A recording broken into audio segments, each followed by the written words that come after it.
So இதில் வந்து உங்களோட ஒத்துழைப்பு மிக மிக தேவை. அதை தாண்டி என்ன அப்படின்னா, இப்போ வந்து அத்தனை பிரச்சனையும் தற்காலிகமானது. ஸோ யாரும் மனசு விட வேண்டாம்.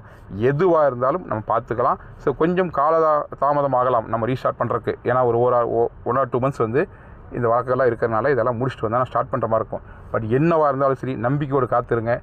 எந்த விதத்துலையும் மனசும் தளர வேண்டாம். ஏன்னா நான் ஒரு முடிவோடு தான் வந்திருக்கேன். நான் மக்களுக்காக தான் நம்ம நிறுவனம் நடத்தியிருக்கோம். ஸோ மக்களுக்கு என்னவோ அதை முன்னால் செய்ய நம்ம தயாராகிறோம்.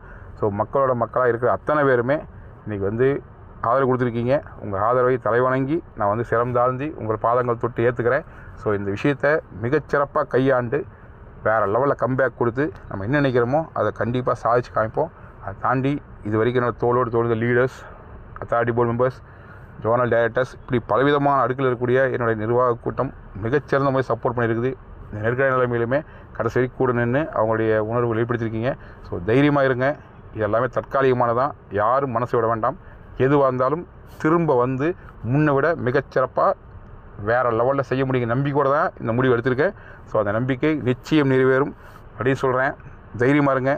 நல்ல ஒரு லட்சியம், வெள்ளூர் லட்சியம். விரைவில் மீண்டு வருவேன். அனைத்தையும் செய்து நம்ம நினச்ச விஷயத்தை சாதித்து காட்டுவேன். காத்திருங்கள். நம்பிக்கையோடு எனக்காக ப்ரே பண்ணிக்கங்க. நன்றி, வணக்கம்.